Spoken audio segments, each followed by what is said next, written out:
Ayun na guys, ating huwain na ang langka. Ang langka guys ay Guys, for today's video tayo. Guys, good morning. For today's video, tayo ay kakain ng langka. Pwede Guys, natin ito yung langka na dinalanak na ko. Guys, yung malaking langka at slice na. Yung iba binibenta namin kasi hindi namin maubos sa pagkain. Ito guys ay ating ganito pagkain ng langka guys. Back slice natin yung langka. Saka kuhaan na natin ng pako.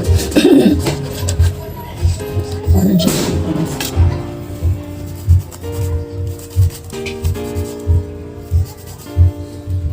Pakuan yung langka. Tapos guys, sabi ng mga katanda para hindi sumakit yung tiyan kahit tayo sa tiyan.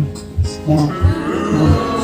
Na pwede natin kainin at saka pagkatapos dito 30 minutes hindi tayo uminom ng tubig para hindi tayo magunso. Okay guys, let's do this guys. Mamahal ka guys.